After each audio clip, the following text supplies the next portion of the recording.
اب جو ان مہینوں میں کچھ اعمال ہم غلط کرتے ہیں جو بدعت ہے ان کا تذکرہ کرتا ہوں۔ پہلا عمل جو اس مہینے میں کیا جاتا ہے جس کو سنت سمجھا جاتا ہے اور بڑے اہتمام سے لوگ کرتے ہیں، اور راسخ جو اپنے آپ کو دین کے اندر جن کو ہم راسخ پاتے ہیں، جو بہت قدیم قسم کے لوگ ہیں، جو بہت شدید اعتبار سے اسلام پر عمل کر رہے ہیں، جو عمل کرتے ہیں اس مہینے میں جو ثابت نہیں ہے۔ دیکھیے عمل کتنا زیادہ ہو، کتنا پیسہ خرچ کرنے والا ہو، کتنی محنت اس میں لگ رہی ہو، وہ تمام چیزیں ایک بازو رکھ دیجیے۔ اصل چیز ہے کہ اللہ کے رسول اور صحابہ نے صلی اللہ علیہ وسلم بس یہ اگر کیا تو پھر آپ کریے، ڈٹ کر کریے، نہیں کیا تو بچیے اور ڈٹ کر بچیے۔ تو آئیے سب سے پہلی چیز جو کرتے ہیں وہ ہے صلاۃ الرغائب۔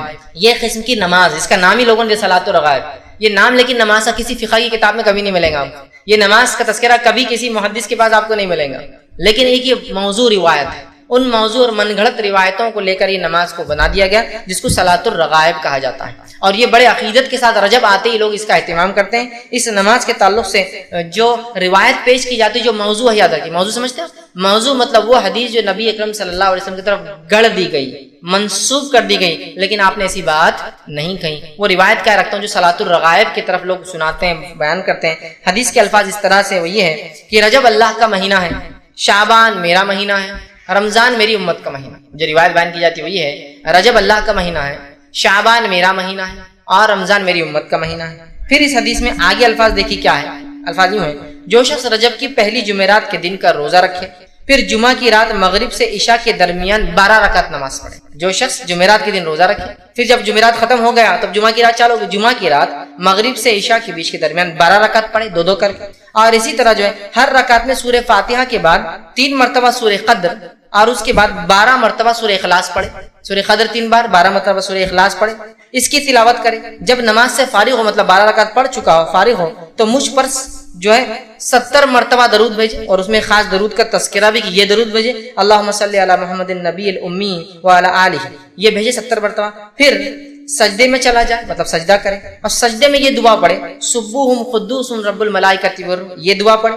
اس کے بعد سر اٹھا کر یہ دعا 70 مرتبہ پڑھے، سجدے سے اٹھنے کے بعد پھر یہ دعا پڑھے، اور اس کے اندر ایک لمبی دعا ہے رب اغفر لی وارحمنی، اور وہ پوری دعا ہے، وہ دعا پڑھے۔ بعد اس کے دوسرا سجدہ کرے، اور پھر ویسے ہی کرے جیسے پہلے سجدے میں 70 مرتبہ سبوہم قدوس رب الملائکۃ والروح پڑھا۔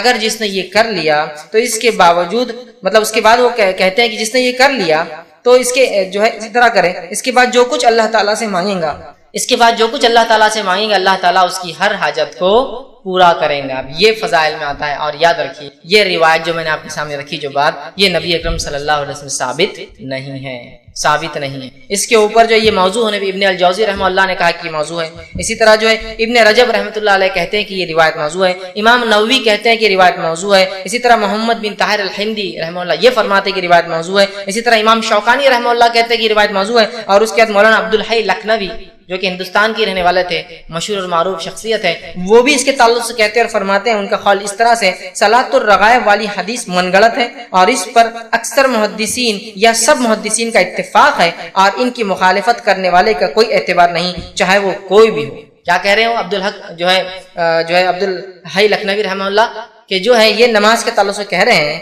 کہ صلاۃ الرغائب والی روایت من گھڑت ہے تمام محدثین کی نزدیک، اور جس نے اس کی خلاف بات کی اس کو کوئی اعتبار نہیں۔ تو یہ صلاۃ الرغائب جو خاص طور سے پہلے جمعرات کا جو رجب کے اندر روزہ رکھا جاتا ہے، اس کے بعد رات جب آتی ہے تو 12 رکعت نماز اس طریقے سے پڑھی جاتی ہے، یاد رکھیے اس کا کوئی وجود، اس کا کوئی ثبوت، اس کی کوئی دلیل صحیح ثابت نہیں ہے، یہ موضوع ہے، اور علماء کو چاہیے کہ اس موضوع بات کا اظہار کرے، ورنہ یہ موضوع روایتیں جو نبی اکرم صلی اللہ علیہ وسلم طرف گڑھی گئی ہے، یاد رکھیے یہ بھی جھوٹ میں شامل ہے، اور آپ صلی اللہ علیہ وسلم نے اس کی وضاحت حدیث میں کر دی، جو جانتے بوجھتے مجھ پر جھوٹ باندھے وہ اپنا ٹھکانہ جہنم کی آگ بنا لے۔ تو ہم کوشش کریں کبھی بھی ان موضوع روایتوں کو کبھی بھی جو اپنی طرف سے ہم روایت کرنے کی کوشش نہ کریں، بلکہ ہم انکار کریں کہ نہیں غلط ہے۔ تو پہلا عمل رجب آتے ہی صلاۃ الرغائب، پہلے جمعرات والا عمل۔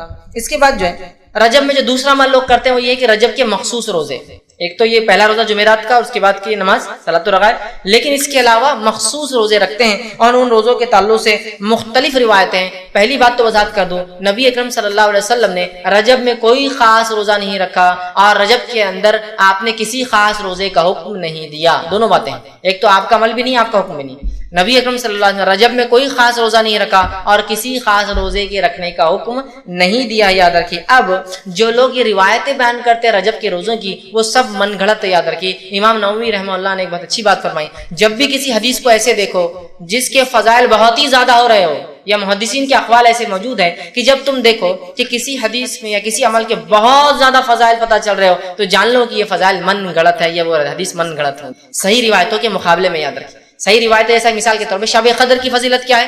1000 مہینوں سے افضل ہے۔ اب کوئی کہے شب قدر کے علاوہ کوئی ایک رات آتی ہے وہ 1000 مہینے نہیں 2000 مہینوں سے افضل ہے، تو آپ سمجھ جائیے کہ یہ گڑبڑ ہے، کہ تو ہائیسٹ لیول آف ثواب رات میں جاگنے کا وہ 1000 مہینہ ہے۔ اب کچھ لوگوں نے اس کو اگر ہم 1000 مہینوں کو اگر سالوں میں کنورٹ کرے تو ہوتا ہے 83.83 سال اور 3 مہینے، ٹھیک، یہ اس کی عدد ہوتے ہیں۔ آپ کو کہے ایک رات جاگنے کا روزہ رکھنے کا 120 سال کی گناہ معاف ہوتے، تو آپ سمجھ جائیے کچھ تو بھی گڑبڑ ہے۔ جس رات کے جاگنے کی بات قرآن کہہ رہا ہے، جس رات کی عبادت کو قرآن 1000 کہہ رہا ہے، اور کوئی 120 سال کا ہے تو سمجھ جائیے کچھ نہ کچھ، مطلب بہت کثیر ثواب جو کہ صحیح اعمال کے مقابلے میں آ رہا ہے، سمجھ جائیے من گڑت ہے۔ اب دیکھیے کیا روایت بیان کی جاتی ہے اس میں روزوں کی فضائل میں۔ روایت اس طرح سے موضوع ہے، یاد رکھیے روایت موضوع ہے، اللہ رب العزت رحم کرے، میں صرف روایت کرنے کے اعتبار سے کر رہا ہوں۔ وہ ایسا کہا جا رہا ہے کہ اللہ کے رسول نے اس میں کہا، جبکہ وہ روایت موضوع ہے۔ حدیث کے الفاظ اس طرح سے ہے، مطلب وہ حدیث جو موضوع ہے، جو آپ کی طرف من گڑت منسوب کی گئے الفاظ یوں ہیں: بے شک رجب کا مہینہ عظمت والا مہینہ ہے، اور آگے اس کے الفاظ ہیں: جو شخص اس میں اللہ تعالیٰ اس کے لیے 1000 سال کے روزے لکھ دیتا ہے، اور 2 روزے رکھے تو 2000 سال کے روزوں کا ثواب لکھ دیتا ہے، اور 3 روزے رکھے تو 3000 سال کے روزوں کا ثواب لکھ دیتا ہے۔ پھر اس کے اندر ہے اور جو ہے لکھ دیتا ہے، اور اگر 7 دن کے روزے رکھے تو اللہ جو ہے اس کو جہنم کے دروازے اس کے لیے بند کر دیتا ہے، اور اگر 8 دن کے روزے رکھے تو جنت کے پورے دروازے اس کے لیے کھول دیتا ہے، اور جس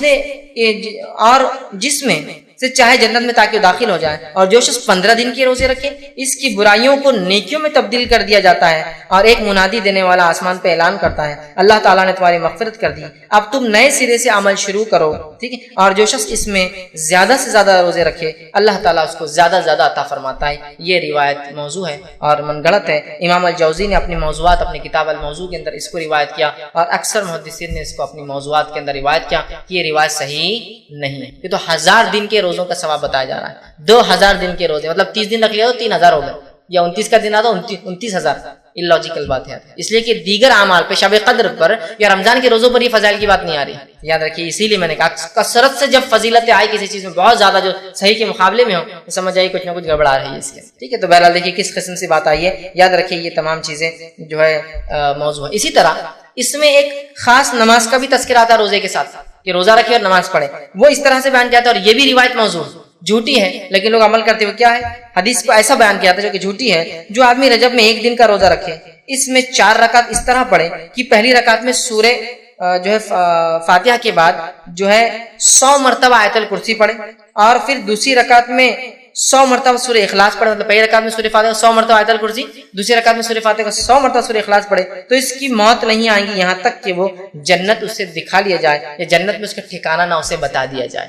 مطلب روزہ رکھے، روزہ رکھنے کے بعد 4 رکعت اس روزے میں یہ نماز پڑھے، کیا نماز پڑھے جو بتایا جا رہا طریقہ کہ سورہ فاتحہ کے بعد 100 مرتبہ آیت الکرسی، سورہ فاتحہ کے بعد 100 مرتبہ سورہ اخلاص، تو فائدہ کیا ہوگا اس کو؟ نہیں مرے گا مگر جنت میں اس کا ٹھکانہ بتا دیا جائے گا کہ تم یہاں رہنے والے ہو جنت۔ یہ صحیح روایت نہیں ہے، یہ موضوع ہے۔ تو بہرحال اس مہینے کے اندر کوئی نماز ثابت نہیں آتی، کوئی روزہ خاص ثابت نہیں۔ اسی طرح ایک اور جو ہے بات نبی اکرم صلی اللہ علیہ وسلم کی طرف منسوب کی جاتی ہے، ایک اور روایت بیان کی جاتی ہے رجب کے فضائل میں، وہ کیا ہے وہ بھی رکھ دیتا ہوں۔ یوں بیان کہتے ہیں: جو شخص رجب میں 3 دن کے روزے رکھے گا اللہ اس کو پورے مہینے کے روزوں کا ثواب لکھ دے گا، اور جو 15 دن کے روزے رکھیں گا اللہ تعالیٰ اس کے لیے اپنی رضامندی لکھ دے گا، اور جس کے لیے رضامندی لکھ دی جائے گی اسے عذاب نہ دے گا، اور جو پورے مہینے کے روزے رکھیں گا اسے اللہ تعالیٰ آسانی سے اس کا حساب کر لے گا۔ یہ روایت بھی صحیح نہیں ہے، لہٰذا ہمیں پتہ چلا رجب کے اندر کوئی بھی عمل نماز کے معاملے میں سنت سے ثابت نہیں، خاص کوئی بھی عمل روزے کے تعلق سے خاص سنت سے ثابت نہیں۔ بھائی تیسرا کام جو رجب میں ہوتا ہے بڑے دھڑلے سے ہوتا ہے اور ڈٹ کر ہوتا ہے، وہ کیا ہے؟ وہ یہ ہے کہ رجب کی 27 کی رات کو خاص طور سے شب معراج منایا جاتا ہے۔ الاسراء والمعراج، مسجد سج رہی ہے اور تیاریاں ہو رہی ہے، اور بہت سارے لوگ سال گزرنے کے بعد رجب کی 27 کو ان کو یاد آتا ہے اپن مسلمان ہیں، اب رمضان نزدیک آ رہا ہے، اب مسلمان ہیں، اپن نمازیں شروع کرنا رجب آ رہا ہے، پھر 15 کو ایک اور نئی رات مناتے ہیں شب برات، پھر یاد ہوتا ہے اب تو رمضان بہت نزدیک، 15 دن سدھر جاؤ، اور پھر آ جاتے ہیں رمضان، اور جب رمضان آتے ہیں اور اصلی رات آتی ہے تو ڈپلیکیٹ راتوں کے چکر میں اصلی رات ہاتھ سے چلی جاتی ہے۔ شب قدر کو کیسے منایا جا رہا ہے بولنے کی ضرورت نہیں ہے نا، بہرحال تو رجب میں ایک فضیلت جو اس کی بتائی جاتی جو ہے نہیں، وہ کیا ہے کہ اس میں ایک رات ہوئی جس میں آپ صلی اللہ علیہ وسلم نے سفر کیا، اور وہ جو ہے مسجد حرم سے مسجد اقصیٰ گئے، پھر مسجد اقصیٰ کے آسمانی سفر کیا۔ یاد رکھیے یہ رات تو ہوئی، کب ہوئی وہ نہیں پتا ہے ہم کو، 27 خاص نہیں، کب ہوئی نہیں پتا ہے، یہ واقعہ صحیح ہے کہ آپ صلی اللہ علیہ وسلم کو معراج ہوئی۔ اب بہت سے لوگ ہوتے ہیں وہ بولتے ہیں کہ جو ہے قرآن کے اندر معراج کا تذکرہ ہے، قرآن کے اندر معراج کا، اس لیے ہم منانا چاہیے۔ قرآن کے اندر الحمدللہ معراج کا تذکرہ کہیں بھی نہیں، قرآن کے اندر تذکرہ اسراء کا ہے، قرآن کے اندر تذکرہ اسراء اور معراج کیا ہے بتا دیتا ہوں۔ اسراء کہتے ہیں اس سفر کو جو آپ صلی اللہ علیہ وسلم نے مسجد حرم سے مسجد اقصیٰ طے کیا، یہ اسراء، اور معراج کہتے ہیں اس سفر کو جو مسجد اقصیٰ سے آسمان ہو، معراج کا مطلب ہوتا ہے چڑھنا، سیڑھیاں اوپر کی طرف جانا، وہ تذکرہ ہے۔ تو قرآن نے کہیں بھی معراج کا تذکرہ نہیں کیا، اسراء کا کیا، سبحان الذی اسریٰ، سورہ جو ہے بنی اسرائیل سورہ نمبر 17 آیت نمبر 1، سبحان الذی اسریٰ بعبدہ لیلا من المسجد الحرام الی المسجد الاقصی الذی بارکنا حولہ لنریہ من آیاتنا انہ هو السمیع البصیر۔ یہ آیت نے فرمایا کہ پاک بابرکت ہے وہ ذات جو لے گیا اپنے بندے کو رات کے ایک حصے میں مسجد حرام سے مسجد اقصیٰ کی طرف، جس کے اطراف ہم نے اپنی برکتیں پھیلا رکھی ہے، تاکہ جو ہے لنریہ من آیاتنا، اپنے بندے کو اللہ کے رسول صلی اللہ علیہ وسلم کچھ نشانیاں دکھائے اپنی، سمجھ رہے آپ؟ تو اسراء کا تذکرہ ہے، معراج کا تذکرہ قرآن میں کہیں بھی نہیں، اور ہم منانے کیا معراج، تذکرہ اسراء کا ہے۔ بہرحال تو یہ واقعہ ہوا، ہم واقعے کا انکار نہیں کریں کہ آپ صلی اللہ علیہ آسمان پہ گئے، وہ سفر ہوا، آپ مسجد حرم سے اقصیٰ گئے، آپ نے نماز پڑھائی وہاں امام انبیاءوں کو، وہاں سے پھر جبرائیل علیہ السلام سفر کر کے آپ کو براق پہ بٹھا کر آسمانوں کی طرف لے گئے، پہلے آسمان، دوسرا آسمان، تیسرا آسمان، چوتھا آسمان، پانچواں، چھٹا، ساتواں آسمان پہ گیا، اللہ آپ سے ہم کلام ہوا، آپ کو کچھ آیتیں جو ہے سورہ بقرہ کی 2 آخری آیتیں دی گئی، اللہ رب العزت سے کلام ہوا، ابراہیم علیہ السلام سے ملاقات ہوئی، بہت ساری باتیں اس کے اندر آتی ہیں، ہم انکار نہیں کرتے ان کا، لیکن کسی چیز کے ہونا اس کے منانے کی دلیل نہیں ہے۔ نہیں واقعہ ہوا مطلب منایا جائیں گا، تو پھر فتح مکہ ہوا تو وہ بھی مناتے، فتح مکہ ہوا تو کیا وہ بھی مناتے، اپنے شہروں سے باہر جا کر پھر اونٹوں اور گھوڑوں بیٹھ کے اپنے شہر میں آئیں گے کہ فتح مکہ ہوا تو آج تو منائیں گے۔ جنگ بدر ہوئی جس کو اللہ نے فرقان کہا، یوم الفرقان تھا، اس دن اللہ نے فرق کر دیا کفر میں اور توحید میں، تو کیا اس دن بھی ہم منائیں گے چپ چپ باہر جا کے جنگ لڑیں گے ایک دوسرے سے، اور کچھ لوگ اور بولیں گے ہاں یہ یوم الفرقان تھا، فتح مکہ منائیں گے کیا، ہوا نا۔ اسی طرح اللہ رب العزت نے سورہ صلح حدیبیہ کو کہا، اللہ کے رسول کو جب صحابہ ناراض تھے کہ کیوں آپ نے صلح کی، ہم لڑتے تھے ان سے، اللہ نے کہا کہ ہم نے آپ کو جو ہے فتح مبین عطا فرمایا، انا فتحنا لک فتحا مبینا۔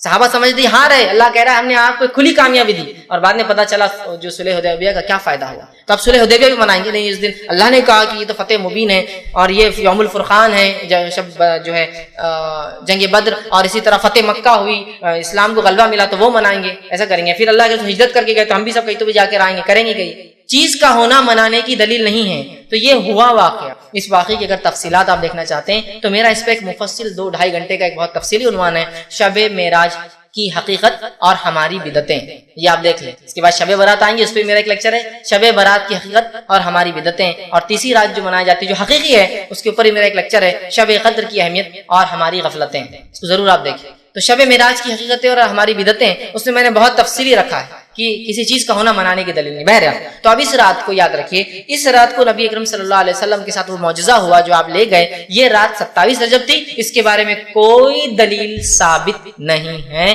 اس معاملے میں امام نووی رحمہ اللہ نے 10 اقوال نقل کیے، 10 الگ الگ قول علماء کے نقل کیے، جن کے اندر سے ایک یہ ہے کہ جس سال آپ کو نبوت ملی اس سال یہ رات ہوئی، دوسرا قول یہ نبوت کے 5ویں سال، تیسرا قول یہ نبوت کے 8ویں سال، نبوت کے 10ویں سال، ہجرت سے 8 مہینے پہلے، ہجرت سے 16 مہینے پہلے، ہجرت سے 12 مہینے پہلے، ہجرت سے 14 مہینے پہلے، 8 12 14 اور 16 مہینے پہلے ہجرت سے۔ کسی نے کہا رمضان کے مہینے میں ہوئی، کسی نے کہا یہ رجب کے اندر ہوئی، کسی نے کہا یہ شعبان میں، کسی نے کہا یہ محرم میں، کوئی قول نہیں۔ تاریخ کے معاملے میں اختلاف، کب ہوا اس میں بھی اختلاف، اور صحابہ میں سے بہت کم اقوال اس تعلق سے ملتے کب ہوا، یاد رکھیے۔ تو یہ رات کب ہوئی اسی کوئی دلیل نہیں۔ اب ہم نے دیکھی، میں ہمیشہ کہتا ہوں کہ بہت ساری باتیں ایسی ہیں جو کس کو نہ پتہ چلی، شاید اللہ رحم کرے ہم پر، اللہ معاف کرے، شاید جبرائیل علیہ السلام نے آ کر ہندوستانی پاکستانی لوگوں کو بتا کے چلے کہ تمہارے لیے یہ فکس کر دیا گیا ہے، جیسا 27 کو معراج ہوئی۔ دنیا اختلاف کر رہی ہے، صحابہ میں اختلاف ہے، محدثین میں اختلاف ہے، ہندوستانیوں کو پکا پتا ہے 27 رجب۔ اسی طرح جو ہے شب قدر کب ہے اس کو تلاش کرنے کا حکم ہے۔ جو آخری حدیث ملتی ہے اس کے تعلق سے وہ یہ ہے کہ اسے رمضان کی آخری عشرے کی طاق راتوں میں تلاش کرو، مطلب 5 میں سے کوئی ایک۔ یہاں اختلاف ہے یہ رات کب ہوئی، معراج کب ہوئی، ہمارے پاس پکا ہے کب ہوئی، 27 رجب۔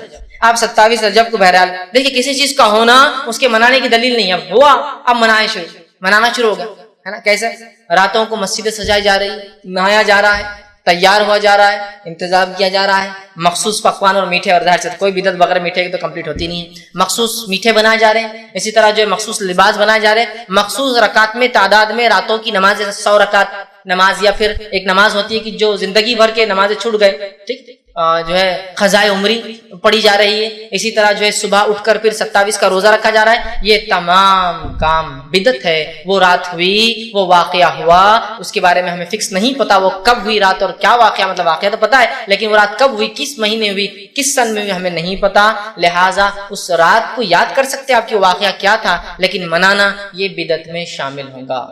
تو آپ دیکھیں کس دھڑلے سے اس رات کو منایا جا رہا ہے، جبکہ اس معاملے میں کئی اقوال صحابہ کے موجود ہیں اور کئی اختلاف اس معاملے میں جو ہے موجود ہے، لیکن اس کے بعد بھی 27 کو مخصوص منایا جا رہا ہے۔ مولانا عبدالحی لکھنوی رحمہ اللہ اس تعلق سے فرماتے ہیں اور وہ کہتے تھے یہ جو بلاد ہند میں، مطلب ہندوستان کے اندر، وہ کہتے ہیں بلاد ہند میں مشہور ہے کہ شب معراج کی صبح کو روزہ رکھنا 1000 روزوں کے برابر ہے، تو یہ بالکل بے بنیاد اور بے اصل ہے، سمجھ رہے ہیں؟ تو یہاں ہم دیکھ رہے ہیں لوگ پتہ نہیں کیا کیا اس میں منا رہے ہیں، رات جاگتے ہیں، دن روزہ رکھتے ہیں، 1000 مہینوں کا ثواب، 1000 سال کا ثواب، 120 سال کا ثواب، پتہ نہیں کیا کیا باتیں بیان کی جا رہی ہیں۔ تو یاد رکھیں اس مہینے میں یہ رات معراج جو ہے یہ ہوئی، لیکن یہ کب ہوئی یہ ہم نہیں جانتے، واللہ اعلم، اللہ بہتر جانتا ہے کہ یہ رات کب ہوئی۔ اب لیکن ہم مخصوص کر کے دیکھیے کیسے اعمال کر رہے ہیں، کیا کیا افعال کرتے ہیں، اور یاد رکھیں جب ہم بدعتوں میں چلے جاتے ہیں، جب ہم بدعتوں میں پڑ جاتے ہیں تو پھر یاد رکھیے معاملہ پھر وہ اتنی گہرائی میں جاتا ہے کہ پھر وہ بدعتیں کہیں رکتی نہیں۔ تو لہٰذا رجب کی 27 کو شب معراج خاص منانا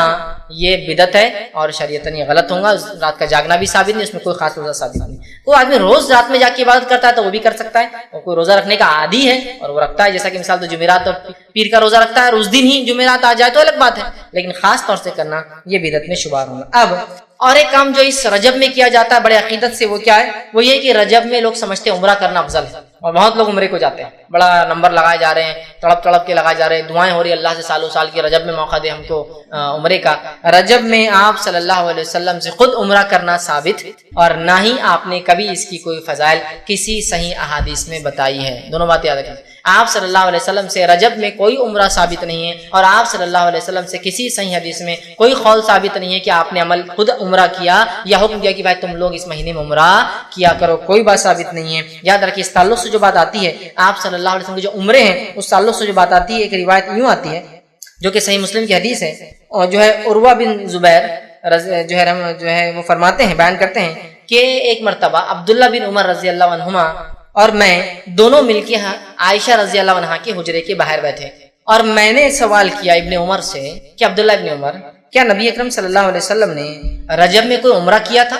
تو وہ فرماتے ہیں، انہوں نے جواب دیا ہاں کہ آپ صلی اللہ علیہ وسلم رجب میں عمرہ کیا تھا۔ پھر وہ کہتے ہیں کہ جو عروہ کہتے ہیں کہ میں نے عائشہ رضی اللہ عنہا سے پوچھا، اے اللہ، جو عائشہ رضی اللہ عنہا کیا اللہ کے رسول نے رجب میں کوئی عمرہ کیا تھا؟ تمہاری عائشہ رضی اللہ عنہا نے وہی جواب دیا اسی وقت جبکہ عروہ بھی بیٹھے ہیں، عبداللہ بھی بیٹھے ہیں اور وہ اندر حجرے میں۔ جب انہوں نے پوچھا، ان سے پوچھا پہلے پھر ان سے، تو میں عائشہ جواب دیتی حجرے سے، انہوں نے کہا کہ اللہ جو ہے عبداللہ ابن عمر کی مغفرت کرے، ان پر رحم کرے، مطلب دعائیں دے رہی، غلطی بھی ان سے، اس کا مطلب رحم کرے، مغفرت کرے، اللہ کی قسم آپ صلی اللہ علیہ وسلم نے کبھی کوئی عمرہ رجب میں نہیں کیا، اللہ کی قسم نبی اکرم صلی اللہ علیہ وسلم نے کبھی کوئی عمرہ رجب میں نہیں کیا۔ اس سے اسلاف کا، صحابہ کا طریقہ دیکھیے اختلاف کا، کہ ابن عمر نے غلطی کرتے یہ نہیں کہا کہ اندر سے حضرت عائشہ کی ہنسی کی آواز آئی، ٹھیٹی ٹھاٹا کی آواز آئی، اور کہا ابن عمر کو کیا اتنا بھی نہیں پتا کہ کب اللہ کے رسول نے کیا کہتا ہے، اتنے جاہل ہے کیا فقیہ الامہ تم کو لوگ کہہ رہے ہیں، تم کو تو اتنا بھی نہیں۔ اللہ مغفرت کرے عبداللہ کی، اللہ رحم کرے ابن عمر کو، دیکھیے طریقہ کتنا احسن ہے۔ ابو ایوب انصاری رضی اللہ عنہ ایک مرتبہ پریشان ہے، بیوی نے بھاپ لیا شوہر پریشان ہے کچھ وجہ سے، کہا کیا بات ہے ابو ایوب آپ بڑے پریشان نظر آتے ہیں؟ تو کہا مال اتنا جمع ہو گیا، یہ مال کا جمع ہونا مجھے پریشان کر رہا ہے، کیونکہ صحابہ خرچ کرنے کے عادی تھے۔ تو ان کی بیوی نے کہا پھر اس کا حل کیا ہے، کر لو جاؤ۔ بیوی سمجھ گئی کہ حل کیا ہے، حل یہ ہے کہ شوہر خرچ کریں گا سکون ہو جائے گا، نکلے خرچ کر کے آئے۔ جب خرچ کر کے آ گئے تو بیوی نے کہا کتنا خرچ کیا آج؟ تو کہا 32,000 درہم خرچ کیا۔ بہت اچھا کیا، کہا کہ اس میں خرچ کیا، تو کہا رشتہ داروں میں، تو کہا یہ اور اچھا کام کیا آپ نے۔ تو بیوی بھی کیسی ہے دیکھیے, کہہ رہی ہے رشتہ داروں میں خرچ کر چکا ہے زیادہ ہے نا. آج اگر سمجھ لیجیے کوئی شوہر بول رہا مجھے بہت پریشانی ہو رہی, کیوں, وہ پیسے بہت ہو گئے, تو بھی بولیں گے میرے کو دے دو. آپ پاگل ہو گئے, آپ خرچ کرنے کی بات کر رہے ہیں, آپ کا دماغ جگہ پہ تو ہے نا, اس کے لیے سب کچھ کر رہے ہیں ہم, چلو ادھر لاؤ. نہیں بھائی وہ بیگم مجھے خرچ کرے بغیر سکون نہیں آنے والا. تو بولی کرو, لیکن تمہارے رشتہ دار میں کرے نا تو دیکھو میں کیا کرتی ہوں, کہیں بھی دینا لیکن تمہارے بھائیوں کو نہیں دینا, کس کو بھی دو تم, ان کو مت دو, وہ فلاں فلاں اور فلاں. ایسے کون سا انسان دنیا میں جس میں برائی نہیں, مجھے بتائیے. جن کے ساتھ ہم زیادہ رہتے ہیں تو ان کی برائی زیادہ دکھ کر آتی ہے. ہر انسان میں کچھ نہ کچھ برائی ہے ہی, بائی ڈیفالٹ ہم ایسے, کل بنی آدم خطا, آدم کی اولاد خطا کاری ہے. لیکن جو نزدیک ہوتے ہیں نا ان کے برائیاں زیادہ نظر آتی ہے, اس لیے سب سے زیادہ برائیاں ایک دوسرے کی نظر شوہر اور بیوی کو آ جاتی ہے سب سے پہلے, اس لیے کہا معروف طریقے سے رہو بیویوں کے ساتھ, سب سے نزدیک لوگ ہیں نا. اس کے بعد کس کی برائی سب سے زیادہ نظر آتی ہے, آپس میں بھائیوں کی. تو آئیں گی نا ساتھ رہیں گے, تو جب دور جس کو نہیں دکھتی آپ کو برائی تو اچھا سمجھ رہا, اس میں بھی ہے ہر انسان ہو. لیکن پہلے اگر مدد کے مستحق ہے آپ کی تو آپ کے رشتے دار ہے, آپ کے رشتے دار ہے. اس میں سب سے پہلا حق آپ کی بیوی کا, بیوی بچوں کا پہلا حق یاد رکھیں. نبی اکرم صلی اللہ علیہ وسلم کا ایک صحابی ہے کہ اللہ کے رسول صلی اللہ علیہ وسلم, مسند احمد کی روایت, میرے پاس 1 دینار ہے کیا کروں, تو کہا انفق علی اہلک, اپنے بیوی پہ خرچ کر. کہا ایک اور ہے, اب اس کو کیا کروں, تو کہا انفق علی ولدک, اپنے بچوں پہ خرچ کر. کہا ایک اور ہے, تو کہا اپنے نفس پہ خرچ کر. کہا ایک اور ہے, تو کہا اب تو جانتا ہے کیا کرنا ہے, مطلب اب صدقہ کر دے. تو بیوی پہ خرچ کر, بچوں پہ خرچ, نفس پہ خرچ کر, باقی صدقہ کر دے. اور صحابہ کی زندگی میں نہیں ملتا, اپنے آپ پہ خرچ کرتے, اس سے زیادہ جو ہوتا بیچ دیتے. لیکن ہمارے پاس ایشو یہ, پرابلم یہ ہے کہ جو حدیث میں اپنے نفس پہ خرچ کرنے کا بیوی بچوں پر, اس کی کوئی لمٹ ہی نہیں ہمارے پاس. ابھی 10,000 کما رہا تو 15 تنخواہ ہونے سے پہلے 15 کے خرچ کر پورے پلاننگز ہو گئے, پردے بدلنا, ہینڈ سیٹ بدلنا, یہ بدلنا, صوفہ نیا, یہ نیا, گاڑی چینج کرنا ہے, مطلب 15 ہوئی نہیں تو ابھی پلاننگ پورے.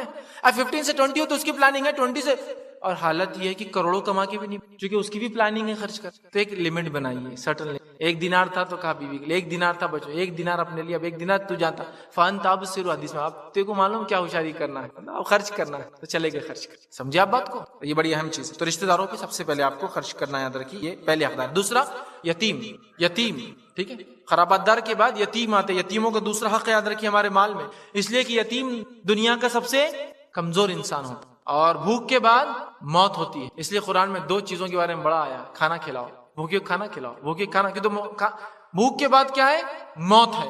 اور یتیم کا حق دو, چونکہ یتیم سماج کا سب سے کمزور فرد. یتیم کی کیا یتیمی ہوتی ہے, اس کی کیا کمزوری ہوتی ہے, میں ڈیفائن نہیں کر سکتا.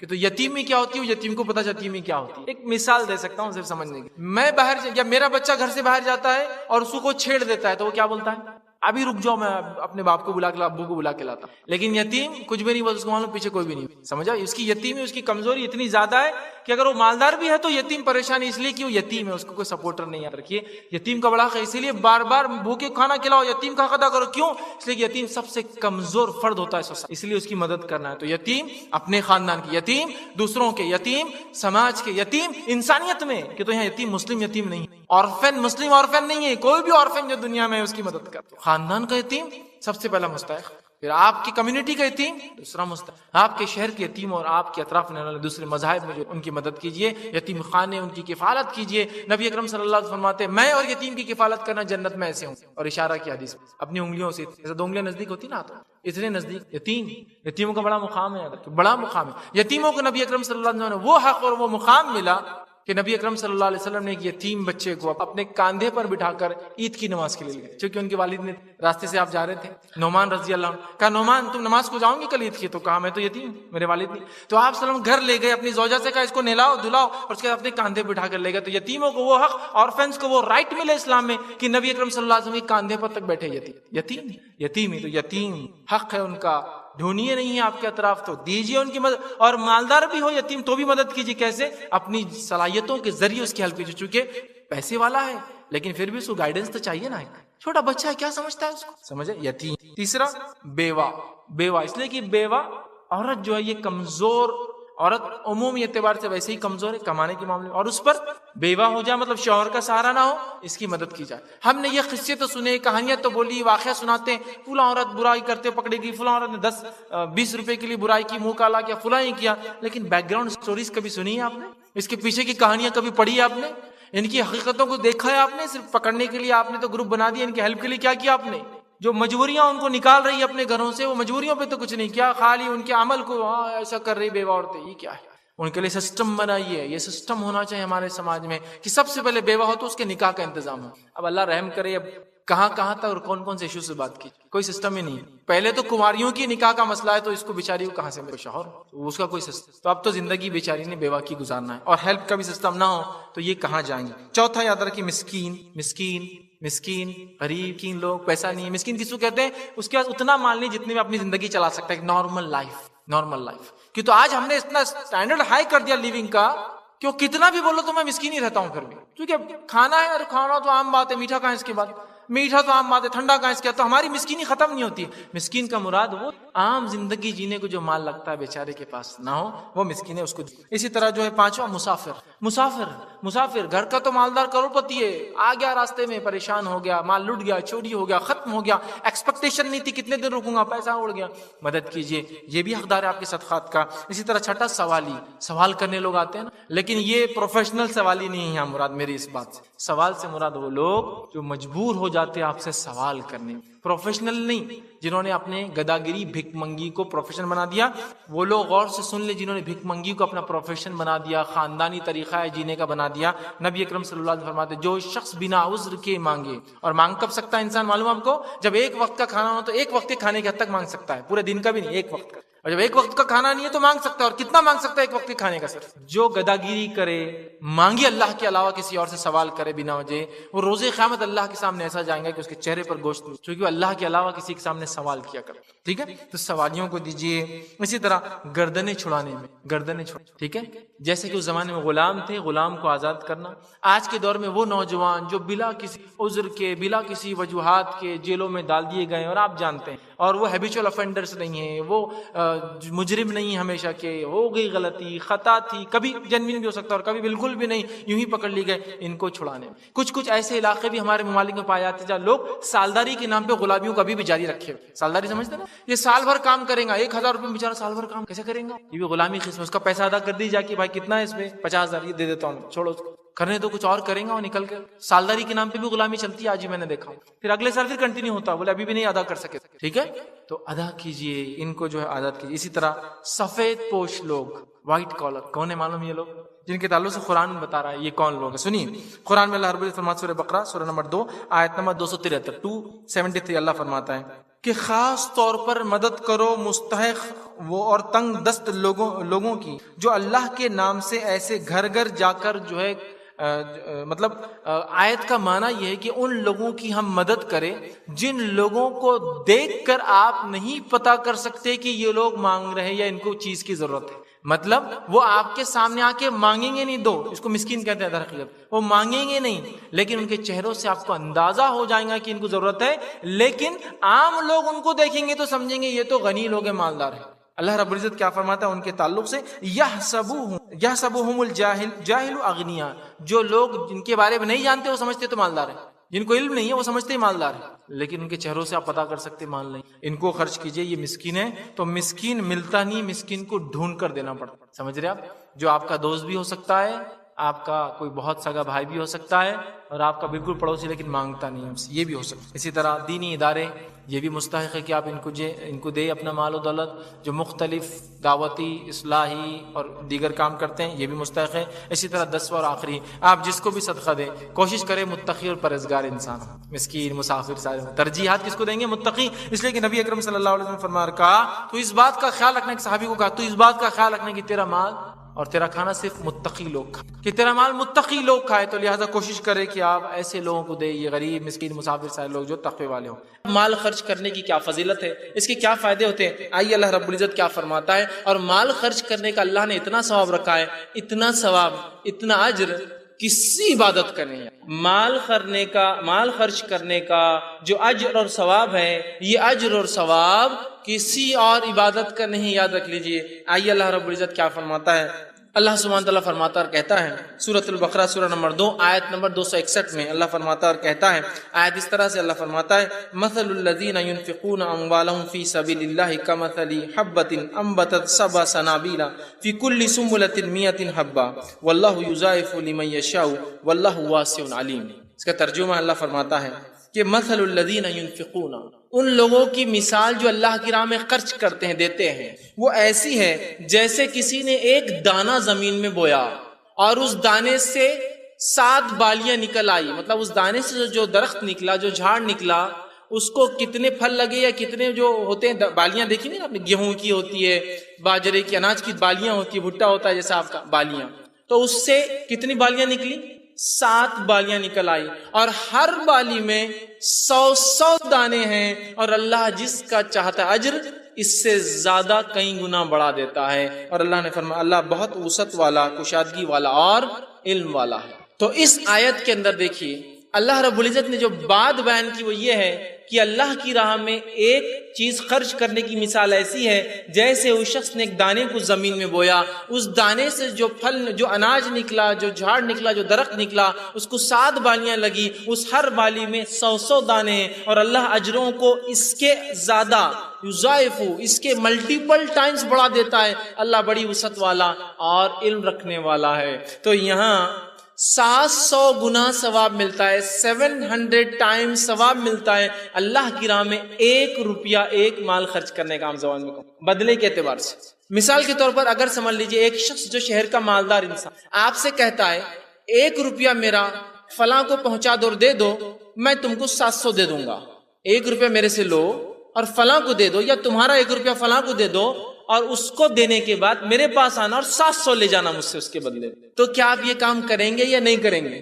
آپ کہیں گے اگر ایک کا 700 ہے تو میں تو کچھ بھی کرنے کو تیار ہوں، یہاں تھا ایک کو 7 اور 9% مل رہا تو کچھ بھی کرنے کو تیار ہے، 9.25 مل رہا سینئر سٹیزن کو تو اس کے لیے بھی کچھ بھی کرنے کو تیار ہے۔ سود کی در بول رہا ہوں، انٹرسٹ جو ملتا ہے 9%، 8%، ہائیسٹ سینئر سٹیزن 0.25 زیادہ، تو اس کے لیے مر رہے ہیں، اپنی تاریخوں کو بڑھا رہے عمروں کی، کہ بڈھا بتاؤ مجھے 60 سال سے اوپر، 0.25% جو ہے 54 کے برابر سود زیادہ ملیں گے نا مجھے، اس کے کیلکولیشن کیسے کرتے ہیں؟ تو اللہ فرما رہا ہے 1 روپیہ تم میری راہ میں خرچ کرو گے تو ان ریٹرن تم جو ہے سود نہیں، اس کے بدلے میں اجر یہ پاؤ گے جیسا تم نے 700 روپیے خرچ کی میرے راستے۔ اب کوئی ایک انسان بیوقوفی ہوگا جو اتنا زبردست سودا، اتنی بڑی تجارت کی روپیے کے بدلے 700، ایک ایسا انویسٹمنٹ میں اگر آپ کو بتاؤں جس انویسٹمنٹ کے اندر آپ اگر میرے پاس 1 روپیہ جمع کرتے ہیں تو اس انویسٹمنٹ کے بعد اپروکسیمیٹلی 60 to 70 ایئرس کے بعد میں آپ کو ہر روپیے کے بدلے اگر 700 دوں تو کیا آپ میرے پاس انویسٹ نہیں کریں گے؟ کیا پاگل باتیں کر رہے ہیں آپ؟ 50-60 سال کون رکتا ہے؟ کیوں لوگ لائف انشورنس نہیں کرواتے؟ ریٹائرمنٹ پلان، پینشن پلان 50 سال بھرتا۔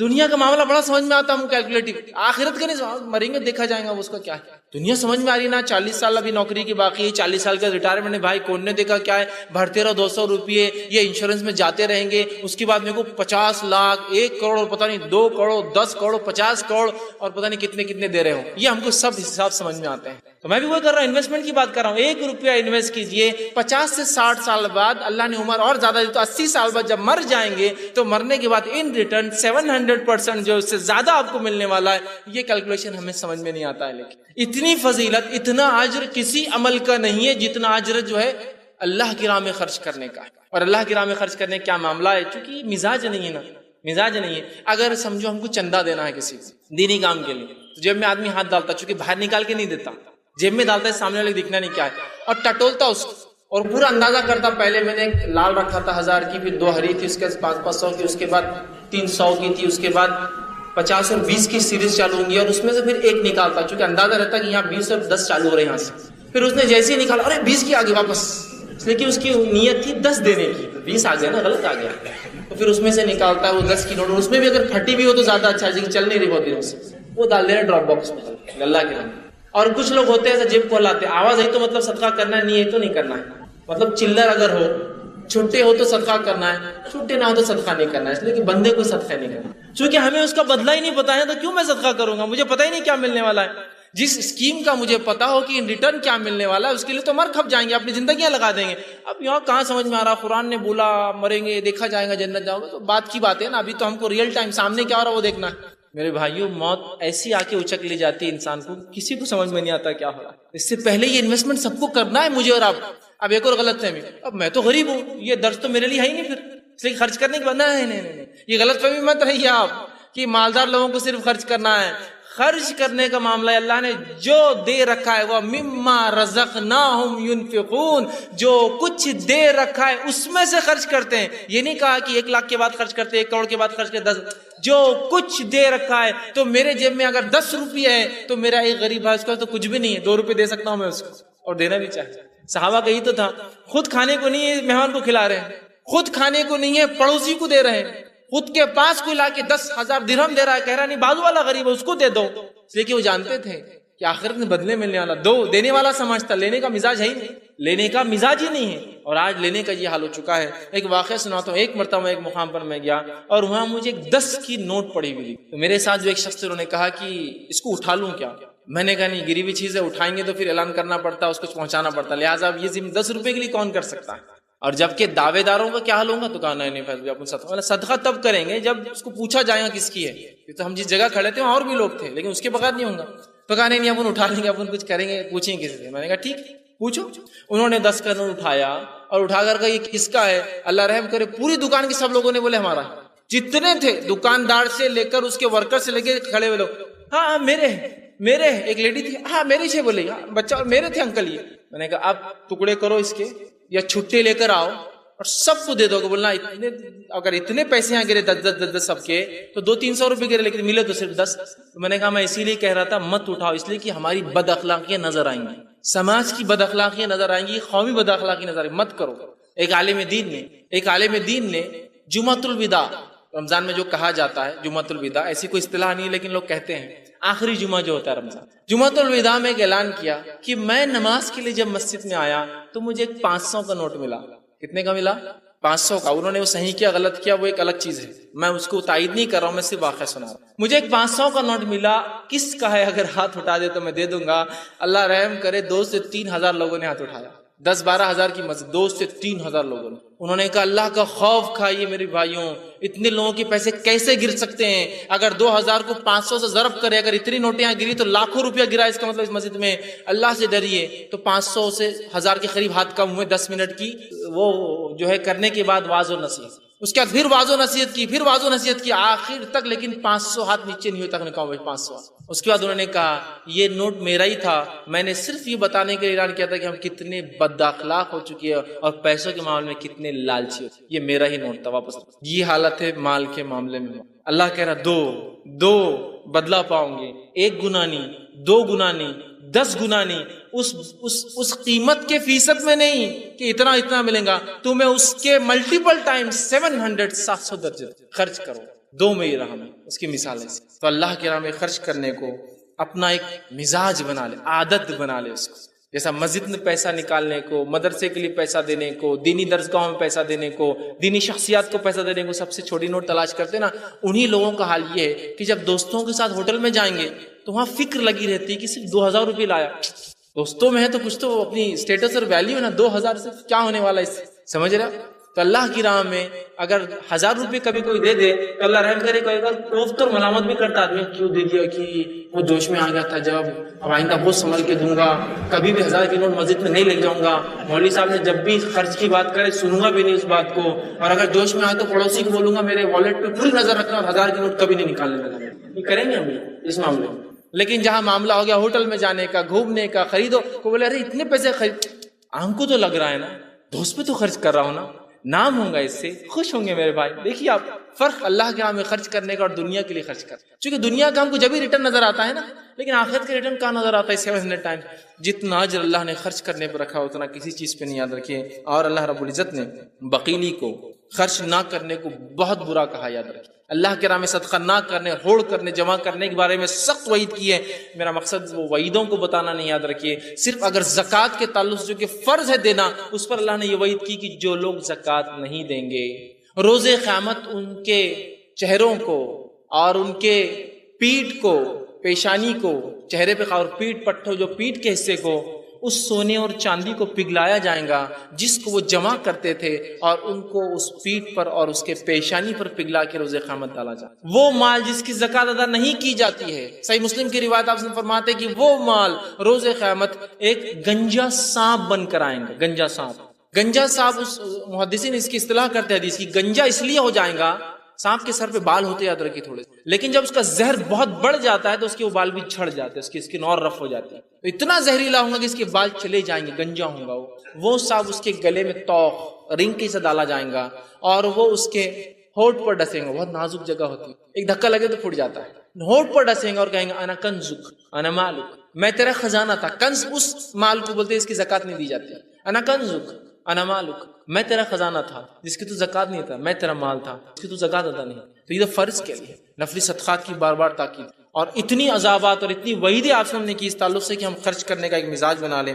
اللہ رب العزت خرچ کرنے کے بارے میں قرآن میں فرماتا ہے، سورہ مزمل سورہ نمبر 73 اور آیت نمبر 20 میں فرماتا ہے، کہتا ہے وَمَا تُقَدِّمُوا لِأَنفُسِكُم مِّن خَيْرٍ تَجِدُوا عِندَ اللَّهِ وَهُوَ خَيْرٌ وَأَعْظَمُ أَجْرًا، کہ جو کچھ تم اپنی زندگی میں آگے بھیج دو گے وہی خیر ہے اور اللہ اس کو بہت بڑا دے گا آخرت میں۔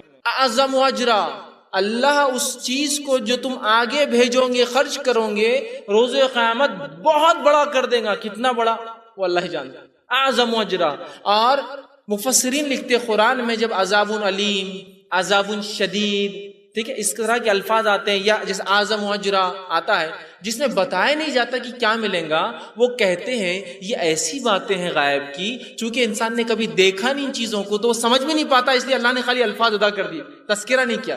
بہت سے عذابوں کا تذکرہ ہے نا کہ وہ عذاب میں رہیں گے، آگ میں ڈالے جائیں گے، آگ کی زنجیریں ہوں گی، لیکن کچھ جگہ عذاب علیم، سخت عذاب، اس لیے کہ وہ عذاب ہم سمجھ نہیں سکتے اس لیے علیم کہہ دیا۔ تو یہاں کا اعظم اجرا کتنا وہ اللہ ہی جانتا، بس بڑھا دیں گا، ہم نہیں کیلکولیٹ بھی نہیں کر سکتے، چھوڑ دو تم سمجھ جاؤ بہت بڑا اجر۔ اسی طرح اللہ رب العزت جو ہے قرآن فرماتا سورہ آل عمران سورہ نمبر 3 آیت نمبر 92 میں فرماتا اور کہتا ہے، اور اس آیت کو ہم اگر غور سے سنیں اور سمجھیں تو ایک عظیم پیغام اس آیت میں ہے کہ ہم نیکی کو ہرگز نہیں پہنچ سکتے جب تک ہم اللہ کے راہ میں خرچ نہیں کریں۔ یہ آیت نے ہماری نیکیوں کی قبولیت کو خرچ کرنے پہ لا کے روک دیا۔ اللہ فرماتا لن تنالوا البر حتی تنفقوا مما تحبون، کہ تم جب تک نیکی کو نہیں پہنچ سکتے، بر کو نہیں حاصل کر سکتے، نیکی کو حاصل نہیں کر سکتے جب تک کہ وہ خرچ نہ کر دو مما تحبون، جو تم سب سے زیادہ محبوب اور پسندیدہ چیز ہے، جب تک وہ اللہ کے راہ میں خرچ نہ کر دو تم نیکی کو نہیں پہنچ سکتے۔ اور لن کا صیغہ، لن کا لفظ عربی میں آتا کسی سے پہلے، اس کا معنی ہوتا ہے ہرگز ہرگز نہیں، ہرگز ہرگز نہیں، سمجھ رہے؟ تو کہا تم نیکی کو نہیں پہنچ سکتے جب تک وہ خرچ نہ کرو جو تمہیں پسند ہے۔ اور صحابہ نے اسے ایسے ہی سمجھا، اور جب یہ آیت نازل ہوئی تو ابو طلحہ رضی اللہ عنہ یہ اللہ کے رسول صلی اللہ علیہ وسلم کے پاس آئے، انس بن مالک رضی اللہ عنہ حدیث کے راوی ہے، صحیح مسلم کی روایت ہے، وہ آئے اور کہا اللہ کے رسول صلی اللہ علیہ وسلم، ابو طلحہ آئے، ان کا ایک باغ تھا جس کو بحیرہ کا باغ، بہت قیمتی بہت اچھا باغ جس کا چشمہ بھی میٹھے پانی کا تھا، اور اللہ کے رسول اس کی کھجور کھانے وہاں جایا کرتے، وہاں پانی پیتے۔ آئے اور کہا اللہ کے رسول میں نے یہ آیت آپ پہ نازل سنی، لن تنالوا البر حتى تنفقوا مما تحبون، تو لہٰذا تنفقون مما تحبون، کہ تم نیکی کو نہیں پہنچ سکتے جب تک کہ وہ خرچ نہ کر دو جو سب سے زیادہ تمہیں پسند ہو۔ میرے لیے سب سے محبوب باغ یہ کھجور کا باغ بحیرہ کا، تو آپ گواہ رہنا، میں اس کو انویسٹ کرنا چاہتا ہوں، آخرت کے بدلے دے دینا چاہتا ہوں، میں اللہ کی راہ میں اس کو صدقہ کرتا ہوں اور آپ کو یہ باغ دے دیتا ہوں۔ نبی اکرم صلی اللہ علیہ وسلم نے جب یہ بات سنی تو بہت خوشی اور کہا بہت خوب بہت خوب، یہ بڑا نفع بخش مال ہے، یہ بڑا نفع بخش مال، بہت بدلہ دینے والا ہے تجھے، بہت بدلہ دینے والا۔ اور پھر کہا میں ایسا سوچتا ہوں یہ مال تم اپنے رشتہ داروں میں کیوں نہ خرچ کر دو؟ کہ اللہ کے رسول جہاں آپ چاہے میں نے دے دیا ہوں۔ کہا تم اپنے رشتہ داروں میں کرو، انہوں نے اپنے چچیرے بھائیوں کو بلا اور کہا یہ باغ تمہارا ہوا، یہ باغ تمہارا ہوا، اس لیے کہ ہم نیکی کو نہیں پہنچ سکتے جب تک اس چیز کو نہ خرچ کر جو سب سے زیادہ ہمیں محبوب۔ ان کو باغ تک کر دیا اللہ کے رحم، گویا خرچ کر کے انویسٹ کر دیا انہوں نے۔ یاد رکھیے جو چلا جاتا ہے نا وہی باقی رہتا ہے، جو رہ جاتا ہے نا وہ باقی نہیں ہے۔ نبی اکرم صلی اللہ علیہ وسلم نے ایک بار قربانی کی اور اس کے بعد لوگوں کو تحفے دیتے گئے، آخر میں یہ ہوا آپ کی زوجہ محترمہ نے کہا جو امہات المومنین، اگر کوئی عمل بتا دیا جائے کہ اس عمل کے کرنے سے آپ جنت کے مستحق بن سکتے ہیں تو ظاہر سی بات ہے آپ کی تڑپ، آپ کی لگن، آپ کی کوششیں اس عمل کو کرنے میں بڑھ جاتی ہے۔ تو آج اسی طرح صدقے کے تعلق سے ہم سنتے ہیں صدقہ دینا چاہیے، صدقہ بہت فائدہ مند چیز ہے، صدقے کے تعلق سے نبی اکرم صلی اللہ علیہ وسلم نے حکم دیا۔ صدقہ دیکھیے ایک تو ہوتا ہے فرض ایک ہوتا ہے واجب اور ایک ہوتا ہے یا سنت موقعہ اور ایک ہوتا ہے نفل یاد. فرض صدقہ سے مراد زکوٰۃ ہوتی ہے، ٹھیک ہے. واجب یا جو ہے موقعہ جس کو ہم کہیں گے وہ صدقات سے مراد عید الفطر ہے، ٹھیک ہے، یہ واجب ہے. اور اسی طرح نفل صدقے سے مراد اردو زبان میں ہم خیر خیرات جس کو بولتے ہیں. تو آج میں ان جنرل خیر خیرات صدقہ جس کو کہتے ہیں، مطلب فرض سے ہٹ کر اللہ تعالیٰ نے مجھے اور آپ کو جو مال دیا ہے اس مال میں دوسروں کا حق رکھا ہے. جو حق فرض ہے ضروری ہے دینا، اس حق کو زکوٰۃ کہا جاتا ہے. اور زکوٰۃ سے ہٹ کر مال میں جو حق ہے، جو ہمیں عطا کرنا ہے، جو ہمیں دینا ہے اپنے رشتہ داروں کو اور مسکین کو، پڑوسیوں کو، مسافروں کو، مانگنے والوں کو، ٹھیک ہے، محتاجوں کو، تنگ دستوں کو، تو یہ نفل ہوتا ہے، یاد رکھیے. لیکن یہ بھی ان کا حق ہے، یہ رائٹ ہے، یاد رکھیے. اس لیے کہ انسان دنیا میں یہ سمجھتا ہے جو میں کماتا ہوں صرف اس سے میرا حق ہے. شریعت یہ کہتی تم جو کماتے ہو من جملہ اس میں انسانیت کا حق ہے. یقیناً 100% نہیں، کوئی سوشلزم کے جیسا اسلام یہ نہیں کہہ رہا ہے کہ سب کو برابر ملنا چاہیے. اسلام کہتا ہے سب کی عقل صلاحیتیں الگ ہیں، سب کی کمانے کی صلاحیتیں الگ ہے، لہٰذا ملنا بھی الگ چاہیے. لیکن اسلام نے یہ کہا کہ ایک طبقہ یا ایک پرسنٹیج ایسا ہے جو انسانیت، جو تمام انسانیت ہے، وہ بھی اس کی مستحق ہے کہ آپ کے مال میں ان کا بھی حق ہے. اس لیے کہ ہم جو کچھ کماتے ہیں کہیں نہ کہیں وہ بھی ہمارے لیے ریزن بنتے ہیں، یاد رکھیں. تو لہٰذا ہمیں ان کا حق رکھتے ہوئے ان کو کچھ دینا چاہیے. یہ سوشل رسپانسبلٹی سمجھ لیجیے عام زبان میں سمجھانے کے کہ یہ ہم سماج میں رہتے ہیں تو یہ سماجی ذمہ داری ہے کہ جس سماج میں میں رہتا ہوں اور کماتا ہوں اس کے غرباؤں میں بھی میں کچھ نہ کچھ تقسیم کروں جو میں نے اس سماج میں کمایا یا اس جگہ کمایا ہے. تو دنیا میں ہم رہتے ہیں تو ہم صدقہ دینے کی کوشش کریں.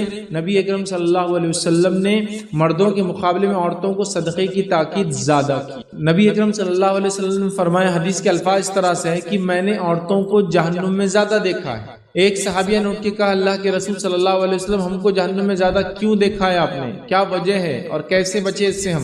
تو نبی اکرم صلی اللہ علیہ وسلم فرمایا، میں نے جہنم میں تم کو زیادہ اس لیے دیکھا ہوں کہ تم جو تم پر احسان کرتا ہے ان کے احسان کو فوراً اتار دیتی ہو، ٹھیک ہے، اور لان تان زیادہ کرتی ہو، لہٰذا صدقات زیادہ کرو. اور صحابی کہتے کہ عید کی خطبے میں آپ نے یہ کہا، جس کے نتیجے میں عورتوں نے اپنے کان کے زیورات اور جو گلے میں زیورات اور کڑے جو پہنے تھے اتار اتار کے صدقہ دینا شروع کر. تو پتہ ہی چلا کہ عورتوں کو زیادہ تاکید دی گئی، اس لیے کہ صدقہ جہنم سے بچاؤ کا ایک ذریعہ ہے. تبھی تو کہا صدقہ دے کر اپنے آپ کو جہنم سے بچاؤ، میں نے جہنم میں تم کو زیادہ دیکھا. تو بہرحال صدقات کے بڑے فضائل یاد رکھیں. ایک غلط فہمی، اس کو انشاءاللہ جس دور کرتے ہم آگے بڑھیں گے، یہ ہوتی ہے کہ صدقہ دینے کے لیے مالدار ہونا پڑتا ہے. یہ بات ذہن سے نکال دیجیے. حدیث میں تو یہ الفاظ ہے کہ غربت میں دیا گیا صدقہ بہت افضل صدقہ ہے. غربت میں مطلب جو کماتے ہو، جو خود کو نہیں پڑتا، اس میں سے کچھ نکالو، افضل صدقہ ہے. تو صدقے کے لیے امیر ہونا ضروری نہیں، صدقے کے لیے ایک مالدار دل ہونا ضروری ہے. یاد ایک مالدار دل، ایک ایسا دل جو دینے کی تڑپ رکھتا ہو تو انسان سب کچھ کر سکتا. لیکن جب دینے کی تڑپ رکھنے والا دل نہ ہو تو پھر بہت زیادہ پرابلمز چالو ہو جاتے ہیں. تو ہم لوگ کوشش کریں کہ ہم خوب صدقات دیں، خوب صدقات دیں، خوب کوشش کریں کہ ہم لوگوں کو جو کچھ اللہ نے عطا کیا ہے مجھے اور آپ کو مرد اور عورت ہونے کی شکل میں، ہم سب مل کر کچھ نہ کچھ دے. صدقہ دینے کے 30 طریقوں میں نے پورے طریقے بتائے تھے، بس سرسری طور سے بیان کرتا ہوں. پہلے تو مال کا صدقہ دینا سب سے افضل ہے، انسان دے. اگر مال کا صدقہ اپنے مال میں سے نہیں دے سکتا ہے تو ایکسٹرا ٹائم نکال کر کما کے صدقہ دے. اگر ایکسٹرا ٹائم نکال کر کما کر صدقہ نہیں دے سکتا ہے تو فزیکل لیبر کر کے، محنت کر کے، کسی کا مال اٹھا کے، کسی کو گاڑی پہ سوار کر کے، کسی کو سواری پہ سوار کر کے، اس طرح سے فزیکل لیبر محنت کر کے صدقے کا اجر پائے. اور اگر فزیکل نہیں کر سکتا تو زبان سے کسی کو اچھائی کا حکم دے، برائی سے روکے، اس طرح سے وہ کرے، اپنے اخلاق حسنہ سے صدقہ دے. اور اگر اس کی طاقت بھی نہیں ہے تو کم از کم اپنے شر سے دوسروں کو محفوظ عطا کریں گے. کس کے لیے؟ جو انسان جو ایمان لائے اور نیک عمل کرے، اس کے لیے ہم اچھی زندگی یہاں دیں گے. تو ایمان اور نیک عمل کو اچھی زندگی کا راستہ بتایا گیا ہے. اب ہم لوگ دیکھیں اپنے راستے بنا رہے ہیں، اچھی زندگی کے اپنے راستے بنا رہے ہیں، راستہ بنا ہوا ہے، چلنا ہے صرف.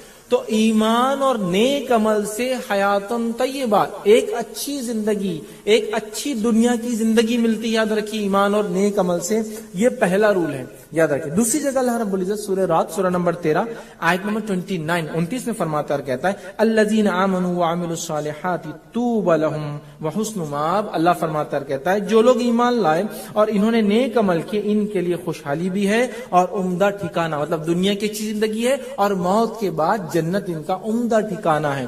تو یہاں بھی دیکھیے اچھی زندگی کے لیے ایمان اور عمل صالح کو کرائیٹیریا بنایا گیا۔ میں اور آپ اپنی زندگیوں کو دیکھیے، ہماری زندگی میں ماشاءاللہ ایمان تو ہے لیکن عمل صالح کی بہت کمی ہے، اور عمل صالح وہی ہو سکتا ہے جو سنت نبوی سے ثابت ہو، یاد رکھیے۔ من مانا عمل صالح نہیں، جیسے ہم میں سے بہت سے لوگ من مانے کرتے ہیں۔ عمل صالح وہ ہے جو اللہ کی کتاب نے اور اس کے نبی صلی اللہ علیہ وسلم کی سنت میں موجود ہو، آپ نے کر کے بتایا یا حکم دیا ہو، یہ عمل صالح ہے، یہ آپ نے کیا ہو۔ یہ بات کو ہمیں سمجھنا ضروری ہے۔ تو اچھی زندگی کے لیے یاد رکھیے عمل ضروری ہے۔ آج ہماری زندگی یا تو ایمان کی کمزوری، ہم شرک کرتے ہیں اس میں کمی ہے، یا پھر سنت کے مطابق اعمال نہیں کرتے ہیں، من مانی کرتے ہیں، یا پھر فرائض کو چھوڑے بیٹھے ہیں سالوں سال سے، یا پھر کرتے ہیں تو من مانے ڈھنگ سے کرتے ہیں، یا پھر جو ہے اپنے طور اور اپنے طریقے سے کرتے ہیں، اپنے کلچر اور اپنے ٹریڈیشن کے مطابق کرتے ہیں، ویسے نہیں کرتے جیسا کتاب اور سنت نے بتایا ہے۔ تو اگر مجھے اور آپ کو ایک سکون والی، اطمینان والی، اچھی زندگی، خوشحال زندگی، ایسی زندگی جس میں دلی سکون ہو، ذہنی سکون ہو، اطمینان ہو، برکت ہر طرف سے برکت نازل ہو رہی ہو، برکت سمجھتے ہیں نا، برکت وہ کوانٹٹی نہیں، وہ کوالٹی آف لائف جو کہتے ہو، برکت نازل ہو رہی ہو، ایسی زندگی یاد رکھیے بڑی اہم زندگی ہے۔ ہمیں اس کے لیے کوشش کرنا ہوگا جس میں اللہ کی کتاب اور نبی اکرم صلی اللہ علیہ وسلم کی سنت بڑی اہم ہے۔ اس کے علاوہ یاد رکھیے ایمان اور عمل صالح نہیں ہے، تو وہاں ہم کو تلاش کر کے یہ کام کرنا ہے۔ تو انشاءاللہ ہم تہیہ کریں، ہم ایمان ہیں، ایمان کے تقاضوں کو ہم پورا کریں، اس کے ساتھ ساتھ نیکی میں ہم اضافہ کریں، جو کچھ ہو سکتا ہے اضافہ کریں، انشاءاللہ عزیز بہت اطمینان کی زندگی ہم جو ہے پائیں گے، یاد رکھیے۔ دوسرا اصول ایک اچھی زندگی کے لیے، خوشحال زندگی کے لیے، خوشگوار زندگی کے لیے، ایسی زندگی جو اطمینان بھری ہو، اس کے لیے ہے وہ شکر یاد رکھیں۔ کسی کہنے والے نے بڑی پیاری بات کہی ہے، اگر ایمان کی مثال ایک پرندے کی ہے، ایمان کی مثال اگر ایک پرندے کی ہے تو شکر ایک پر ہے اور صبر اس کا دوسرا پر ہے۔ بہت اہم چیز ہے شکر یاد رکھیں، بہت اہم چیز ہے۔ ہم بہت ناشکرے ہو چکے ہے نا، کتنے ناشکرے ہو چکے جس کی کوئی انتہا نہیں، یاد رکھیں کوئی انتہا نہیں۔ مطلب زندگی کا ہر پہلو آپ لے لیں، ہم ناشکری کرتے آتے، ہر پہلو لے لیں ہم ناشکری کریں۔ اللہ رب العزت نے جو نعمتیں ہم کو ہزاروں، لاکھوں، کروڑوں، ملینز اور بلینز نعمتیں، میں اس کو ہم کاؤنٹ بھی نہیں کر سکتے، یاد رکھیں ایسی نعمت، اس کے بارے ہم سوچتے بھی نہیں، فکر بھی نہیں کرتے ہیں۔ لیکن ہمارا مسئلہ وہ جو نہیں ملا نا، بس اسی کو ہم کو کوٹ کرنا ہے کنٹینیوسلی، جو ہے ان نعمتوں کو ہم بھول جاتے ہیں۔ شکر یاد رکھیے بہت اہم چیز ہے، یاد رکھیے اس کو ہم اپنا لے اپنے زندگیوں میں، یاد رکھیے۔ آج ناشکری کا یہ حال ہے کہ بہت سارے لوگ ڈپریسڈ ہیں، اس لیے کہ ان کو فلاں چیز نہیں ملی۔ کیا چیز نہیں ملی؟ آپ بڑے ڈپریسڈ ہیں تو بولیں گے میرے پاس سب کچھ ہے لیکن آئی فون 7 نہیں، میں بڑا ڈپریسڈ ہوں، میری زندگی میں کوئی خوشی نہیں ہے، دوستوں نے آئی فون 7 لے لیا، میں 6 پہ اٹکاوا ہوں آج تک، اور 5 والا تو چھپاتے پھر رہا اس کو ادھر کہاں بتاؤں، اور 4 والا دیکھتے ڈراپ کر دیتا ہوں کسی کو، اس کے پاس 7 ہے ڈراپ کر دو، چھپا دو، لیکن یہاں تو 4 ہے۔ ہم کو بات سمجھ میں نہیں آتی۔ میں بول رہا ہوں مطلب میں کاؤنٹ لیس ناشکری، ہمارے اللہ ہم پہ رحم کرے، ہم کو اللہ اس کے بعد ہی معاف کرتا ہے، یہ بڑی بات ہے۔ کاؤنٹ لیس ناشکری کا یہ عالم ہے، کسی کو انتہا نہیں، یاد رکھیے۔ ہماری بحث چل رہی کہ جوتا کون سا لینا ہے، بچے اگر نوجوان ہیں تو والدین سے جھگڑا کر رہے ہیں، یہ جوتا لینا، یہ سینڈل لینا، فلاں چپل لینا ہے، اور عید کی خوشیاں اس میں برباد ہو رہی اس لیے کہ فلاں شوز، سینڈل یا وہ جو چیز فٹ ویئر تھا مجھے وہ نہیں ملا۔ ہم نے کبھی اس انسان کو دیکھا جس کو پیر نہیں ہے، تو پھر پتا چلتا ہے کہ پیر تو ہے نا، ننگے پیر بھی ہے تو خوشحال ہے۔ لیکن ہماری بحث تو نعمتوں پر ہے، جو لوگ فائدہ اٹھا رہے ہیں اس کو دیکھ کر ہم ان چیزوں کو بھول جاتے ہیں جو ہمارے پاس ہے، تو ہم اکثر ناشکرے ہو چکے ہیں، یاد رکھیے۔ ہم شکر گزاری کا وہ مادہ ہم میں جذبہ نہیں باقی رہا ہے۔ آپ برا مت لگنے دیجئے، یہی حال ہے، یاد رکھیے، یہی حال ہے، جو بول رہا ہے اس کا بھی، جو سن رہا ہے اس کا بھی یہی حال ہے۔ ناشکری ہے، ہر بار اس سے اوپر کیا ہو سکتا ہے وہ سوچ رہے، جو ہے اس پر مطمئن نہیں ہے، جس کے نتیجے میں زندگیوں سے سکون اڑ چکا ہے۔ اس کو آپ کو ماننا ہی پڑے گا میری یہ بات کو، اس لیے کہ میرا بنگلہ ایسا لیکن اس کا مجھ سے بڑا بنگلہ ہے، میں ناشکرا ہوں، میں اس کو نہیں دیکھتا ہوں جس کو گھر نہیں رہنے کے لیے، میں ناشکرا ہوں۔ شکر جو کچھ ہے نا آپ اللہ کی حمد و ثنا کیجئے، بہت ہے میرے پاس، بہت ہے. چلیے تو مال کی اگزامپل ہے، صحت کوئی لے لے. صحت، مجھے تو بہت، میں بیمار رہتی ہوں یا رہتا ہوں، صحت نہیں ہے میرے پاس. صحت کو یہ بہت بڑی نعمت ہے، لیکن اگر آپ کے پاس وہ نہیں ہے تو اس کو دیکھیے جس کی صحت آپ سے بھی زیادہ خراب ہے. الحمدللہ میں بہت اچھا ہوں. جس کے لیے میں عموماً ہندوستان میں رہنے والے لوگوں کے لیے گزارش کرتا ہوں، گورنمنٹ ہاسپٹلس کا کبھی آپ جو ہے نا اس کے آئی پی ٹی جو ان پیشنٹ ڈپارٹمنٹ ہوتا ہے اس میں کبھی کبھار چلے جانا، ایسے گھومتے چلے. جب آپ کو لگتا ہے نا میری صحت بہت خراب ہے، میں تو بہت جسمانی طور سے بیمار ہوں، سب کچھ ہے، کبھی ایک چکر مار کے آ جانا. آپ کہیں الحمدللہ اتنا اچھا ہے. چونکہ ایک پیشنٹ یہ تھا ایکسیڈنٹ ہو کر آیا، اس کے تو پیر کٹ چکے تھے، دوسرا آدمی تھا وہ فلاں ہو چکا تھا. الحمدللہ میرے پاس سب کچھ ہے، میری تو بیماری صرف اتنی ہے. میں نے ایسے لوگوں کو دیکھا جن کے تعلق سے یہ بات آتی ہے اور بہت تعجب کی ہے، جو موت کے قریب ہے، جن کے بارے میں بتا دیا گیا 15 دن 2 دن 10 دن 8 دن بس جئیں گے، اس کے بعد مر جائیں گے، کوئی چانسز نہیں ہے. الحمدللہ مجھے تو ایسا کچھ بھی نہیں ہے، مجھے تو ابھی امید ہے. یہ الگ بات ہے موت کبھی بھی آ سکے، لیکن امید ہے میں جی سکتا ہوں. تو یہ چیز آنے کے بعد آدمی بہت خوش ہوتا ہے کہ اللہ نے جو دیا بہت کچھ ہے، جو کچھ ہے جس حال میں یہ بہت اچھا ہے میرے لیے، یاد رکھیے. تو مال جو کچھ دیا بہت ہے آپ کے، صحت جیسی دی بہت ہے، اس میں وہ کیجیے. ہاں اچھے کی کوشش کرنا، کرتے رہنا، اس سے اسلام نے نہیں روکا، آپ کرتے رہیے، لیکن ناشکری مت کیجیے کہ میرے پاس یہ نہیں ہے. تو شکر یاد رکھیے بڑی اہم چیز ہے. اللہ رب العزت جو ہے سورہ ابراہیم سورہ نمبر 14 آیت نمبر 7 میں فرماتا ہے اور کہتا ہے وَإِسْتَأْذَنَ رَبُّكُمْ لَئِن شَكَرْتُمْ لَأَزِيدَنَّكُمْ. اللہ نے فرما دیا اور اللہ تعالیٰ فرماتا ہے، اور یاد رکھو تمہارے رب نے جو ہے خبردار کر دیا تھا کہ شکر گزار بنو گے تو میں تمہیں اور زیادہ نوازوں گا. شکر گزار بنو گے اور نوازوں گا. دنیا کی اچھی زندگی کیا ہے؟ زیادہ چیزیں ہونا. تو ہم شکر گزار بنیں گے، اللہ اور نوازیں گا. ہم شکر گزار بنیں گے، اللہ اور نوازیں گا. ہم شکر گزار بنیں گے، اللہ اور نوازیں گا. جس حالت میں وہاں شکر ادا کریں گے، اللہ اس سے زیادہ دنیا کی نعمتیں، ایک اچھی زندگی ہمیں، مجھے اور آپ کو نوازیں گا. لیکن ہمارا مسئلہ یہ کہ ہم شکر گزار نہیں، ناشکری کرتے ہیں. اور آپ کو پتہ ہے یہ ناشکری کیوں آتی ہے ہماری زندگیوں میں؟ اس لیے کہ ہم اس چیز پر عمل نہیں کرتے جو نبی اکرم صلی اللہ علیہ وسلم بتائے، اس سے شکر پیدا ہوتا ہے. اور وہ کیا ہے؟ آپ نے فرمایا دنیا کی نعمتوں کے معاملے میں اپنے سے نیچے لوگوں کو دیکھا کرو، اس سے جو نعمتیں تمہارے پاس ہے اس معاملے میں تمہیں شکر پیدا ہوگا، مطلب تمہارے اندر شکر کا جذبہ پیدا ہوگا. تو ہمیں دنیا کی نعمتوں میں کس کو دیکھنا ہے؟ اپنے سے نیچے والوں کو. اس سے کیا نتیجہ ہوتا ہے؟ ہم میں شکر پیدا ہوتا ہے، شکر. اور ہماری نظر کہاں؟ یاد رکھیے سلف کے اقوال میں سے قول یہ ہے کہ دنیا کے معاملے میں اپنے سے نیچوں کو دیکھو تو تمہیں شکر پیدا ہوگا. اور دین کے معاملے میں اپنے سے اوپر والوں کو دیکھو تو دینی معاملے میں آگے بڑھیں گے. ہمارا معاملہ کیا ہے؟ دین کے معاملے میں اپنے سے نیچے کے لوگوں کو دیکھتے ہیں. دیکھو میں تو 3 ٹائم نماز پڑھ رہا ہوں نا، فجر اور عشاء چھوٹتی خالی، لیکن 3 ٹائم تو ماشاءاللہ پابندی سے، وہ تو صرف جمعہ والا ہے تو ماشاءاللہ میں تو آگے ہو گیا نا. تو دین کا معاملہ کمپیریزن یہ ہے. دنیا کمپیریزن کیسا ہے کہ میرے پاس ایک گاڑی ہے، کیا گاڑی ہے یہ؟ میرے پاس جو گاڑی ہے وہ ان کی گاڑی دیکھو. سمجھ رہے آپ؟ دنیا میں اپنے سے اوپر اور دین میں اپنے سے ہم نیچوں کو دیکھتے ہیں. سلف کہتے ہیں کہ دنیا کے اندر اپنے سے نیچوں کو دیکھو، جو کہ نبی اکرم صلی اللہ علیہ وسلم کا خود قول ہے. آپ نے فرمایا اس سے شکر پیدا ہوتا ہے.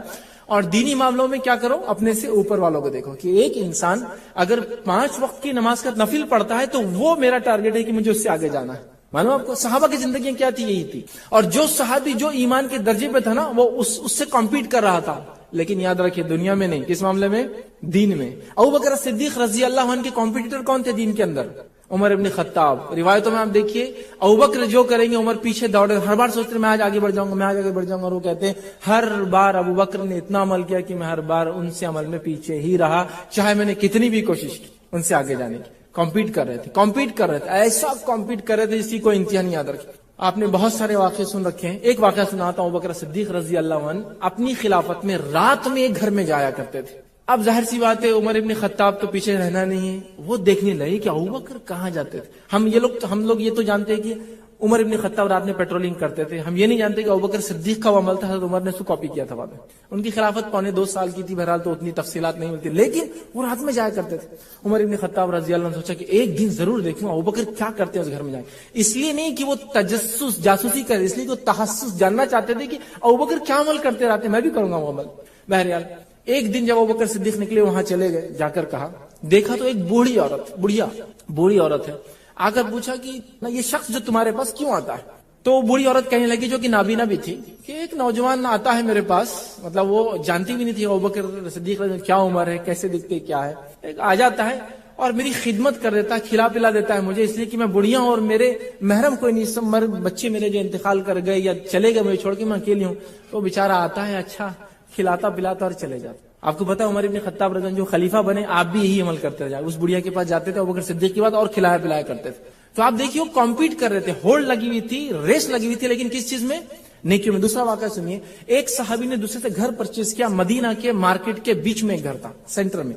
مدینہ ایک میٹرو سٹی ہو چکا تھا آپ صلی اللہ علیہ وسلم کے بعد, اس کے بیچ میں گھر ہونا آپ جانتے ہیں اس کی اہمیت کیا ہے. آپ جس بھی علاقے میں اس کے اگر سٹی سینٹر میں آپ کا گھر ہے بولے تو اس کی امپورٹنس کیا آپ جانتے ہیں. تو انہوں نے گھر خریدا, 70,000 درہم اس کی کاسٹ تھی. انہوں نے کاسٹ پے کی اور کہا کل میں گھر لے لوں گا. انہوں نے کہا ٹھیک ہے کل آ جانا. ہوا یہ کہ جب صبح فجر میں وہ آئے, جب فجر میں وہ آئے اور کہا کہ اب مجھے گھر چاہیے, تو وہ جو مالی کے مکان تھے انہوں نے کہا کہ تھوڑا پرابلم ہے. کیا پرابلم ہے؟ پرابلم یہ ہے کہ میری اہلیہ کا یہ کہنا ہے کہ اس گھر سے بہت ساری یادیں جڑی ہے, بہت ساری چیزیں اس گھر میں ہوئی, چھوڑنے کو دل نہیں چاہتا, لیکن مجھے پیسوں کی ضرورت بھی ہے 70,000 کی, اسی لیے تو بیچا ہوں. کیا کروں سمجھ میں نہیں آتا, وہ نکلنے کو تیار نہیں باہر. تو یہ صحابی کیا کہتے ہیں, کیا کہنا چاہیے؟ اگر ہم ہوتے تو کیا کرتے؟ ہم تو اگر وہ 1,000 روپے کی ایثار پوتی کہتے ہیں اس کو, مطلب دینے کا انٹینشن ہو تو ایڈوانس دیتے نا پیمنٹ, وہ بھی دے دیتے, پھر تو کیس ڈال کے لیتے ہو کہ میں میری جگہ ہے. تو وہ تو فل پیمنٹ کر چکے, پارٹ نہیں, پارٹلی نہیں, پارشل نہیں, فل. کیا میں پریشان ہوں, کیا کروں آپ بتاؤ. تو کہا ٹھیک ہے تم رہو. تو کہا پیسے لے کے میں نے پیمنٹ کر دی کسی کو, جس سے خرچ تھا چکا دیا, پیسے نہیں ہے. لیکن اب وہ اہلیہ جو گھر چھوڑنے کو, تو کہا گھر میں رہو, میں نے تم سے پیسہ کم مانگا ہے واپس, کیونکہ تمہاری ضرورت تھی نا, رکھ لو. انہوں نے مانگا بھی نہیں, اور وہاں وہ سکون اطمینان حاصل کر رہے تھے. تو ایک عجیب زندگی, صحابہ کی زندگی میں پڑھے ہم دیکھیں گے ایسے ایسے شکر کے واقعات انہوں نے کیے, ایسی ایسی تکلیفوں میں وہ رہے جس کی کوئی انتہا نہیں. ایک واقعہ سنا کہ ہم تیسرے پوائنٹ پہ جاتے ہیں, وہ ہے ابو ہریرہ رضی اللہ عنہ کا واقعہ. ابو ہریرہ رضی اللہ عنہ فرماتے ہیں کہ میں جب آیا ایمان قبول کیا تو مجھے اصحاب صفہ میں شامل کر دیا گیا. اصحاب صفہ کی کیفیت یہ تھی, وہ بتاتے ہیں ہم اتنے غریب صحابہ تھے اور مدینے کا معاشرہ اکنامیکلی اتنا ٹوٹا ہوا اور اتنی غربت کا عالم تھا کہ مجھے پہننے کو جو ملا وہ ایک چمڑے کا ٹکڑا تھا جو مجھے پہننے کو ملا, جس سے میں صرف اپنا ستر شرمگاہ ڈھانک سکتا تھا, اور وہ بھی مکمل نہیں. ستر خفیفہ ایک ہوتا, ستر غلیظہ ایک ہوتا ہے, صرف بیچ کا پرائیویٹ پارٹ ڈھانک سکتا تھا. چھوٹا سا تھا چمڑا جو میرے آدھی تھا, آدھی مانڈی تک جاتا اور صرف یہاں ناف کے نیچے تھا.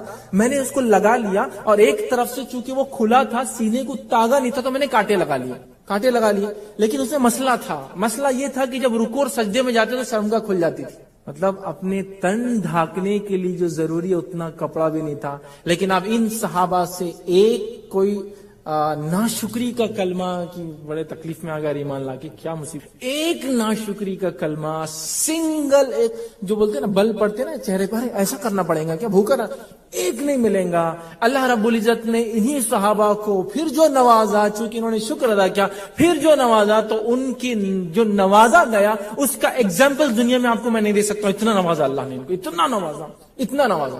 عثمان ابن عفان رضی اللہ عنہ جب آپ خلیفہ تھے, خلیفہ جب آپ بنے اس سے پہلے آپ کا حال یہ تھا کہ آپ کے 5,000 عربی گھوڑے تھے. 5,000 عربی گھوڑوں کی آج کی ایگزامپل ہے 5,000 لگژری کار, اور اتنی بکریاں تھی کہ اتنی بکریاں اور بھیڑے پورے عرب میں کسی کے پاس نہیں. لیکن جب آپ خلافت کے آخری وقت میں جب آپ پہ الزامات لگے, تب آپ نے بیان کر کے لوگوں میرے پاس یہ تھا, میں سب کچھ اللہ کے راہ میں خرچ کر سکوں, اب کچھ بھی نہیں, غریب ہو چکے. اتنے شکر گزار تھے. بس یہ شکر کا ہم دامن انشاءاللہ جب پکڑ لیں گے نا, تو پھر ہماری زندگی ہمیں بدلتی ہوئی نظر آئیں گی. تیسرا اصول ہے صبر. اور یہ دونوں ایک دوسرے کے ساتھ ہی رہتے ہیں, ایک چلا جائے دوسرا بھی جاتا ہے, اور ایک آگے دوسرا بھی آ جاتا ہے. صبر, شکر اور صبر یاد رکھیے. صبر, ہر آنے والی تکلیف جو دین پر عمل کرنے سے آتی ہے, ہمارے پاس ساری تکلیفیں دنیا کی وجہ سے آتی ہے اور ہم اس کو برداشت بھی کرتے صبر کے ساتھ, لیکن دین پہ آنے والی تکلیف کے معاملے میں ہم اتنے وہ ہو گئے نہیں, یہ تکلیف تو بالکل نہیں چاہیے. اگر اس سے پتا چل جاتا میں مسلمان ہوں اور تکلیف آ سکتی تو بالکل نہیں چاہیے. تو لیکن دنیا کے لیے میں ہر تکلیف اٹھانے کو تیار ہوں, لیکن دین کے لیے نہیں. دین پر عمل کرنے کی وجہ تکلیف آتی, جو نقصان ہوتا ہے, جو پریشانیاں آتی, جو انسان کو جس کو ہم کہیں گے ٹینشن, عام زبان میں ٹینشن آتا ہے, یہ تمام چیزوں پر صبر کرنا کہ اللہ کی طرف سے مصیبت, تکلیف, پریشانی تھی, اے اللہ میں اس پر صبر کرتا ہوں اور تجھ سے اجر طلب کرتا ہوں, بدلہ طلب کرتا ہوں. انشاءاللہ عزیز بہترین زندگی یہ ہے صبر، یہ ہے صبر. اور صبر کی اتنی مثالیں صحابہ نے دی جس کی کوئی انتہا نہیں. میں سمجھتا ہوں قرآن کی سب سے مشہور اور معروف آیت جو ہم لوگ تلاوت کرتے ہیں سورۃ البقرہ آیت نمبر جو 55 155 156 157 آپ سب عموماً قاری اس کو پڑھتے ہیں. اللہ فرماتا ہے وَلَنَبْلُوَنَّكُمْ بِشَيْءٍ مِّنَ الْخَوْفِ وَالْجُوعِ وَنَقْصٍ مِّنَ الْأَمْوَالِ وَالْأَنفُسِ وَالثَّمَرَاتِ فَبَشِّرِ الصَّابِرِينَ. ہے نا.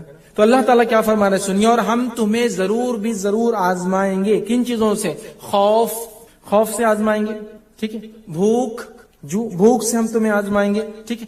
مال اور جان اور پھلوں کی کمی سے ہم تمہیں جو ہے آزمائیں گے، ٹھیک ہے. اور جنہیں ان مصیبتوں میں جب یہ پڑ جاتے ہیں اور وہ صبر کرتے ہیں تو ایسے صبر کرنے والوں کو خوشخبری دے دو، ایسے صبر کرنے والوں کو خوشخبری سنا دو. صبر کرنے سے خوشخبریاں ملتی، یاد رکھیں، اس لیے کہ اللہ تعالیٰ صبر کے بعد نعمتوں میں اور اضافہ کرتا ہے. اس لیے کہ انسان جب صبر کرتا ہے تو وہ ایک طرح سے شکر ادا کرے. اللہ میں مطمئن ہوں میرے حالات سے، تو اس کا بدلہ دے. الحمدللہ وہ شکر ادا کر رہا ہے، اللہ تعالیٰ اس کو اور اضافہ کر کے دیتا ہے نا. اور صحابہ اور صحابیات نے کیا صبر کی. میں صحابہ مردوں میں سے نہیں ایک خاتون کے ایک مثال دیتا ہوں، اور ان کا نام تھا ام سلیم رضی اللہ عنہا. مشہور اور معروف صحابیہ ہے، سب لوگ جانتے ہیں. انس بن مالک رضی اللہ عنہ کی والدہ ہے، ٹھیک ہے. ان کا واقعہ آتا ہے کہ ایک مرتبہ ان کے شوہر سفر سے واپس آئے. شوہر ابو طلحہ رضی اللہ عنہ بہت لمبے سفر کے بعد آئے تھے. جب یہ سفر سے واپس آئے تو یہ نہیں چاہتی تھی کہ ان کو وہ واقعہ بتائے جو گھر میں گھٹنا گھٹی تھی.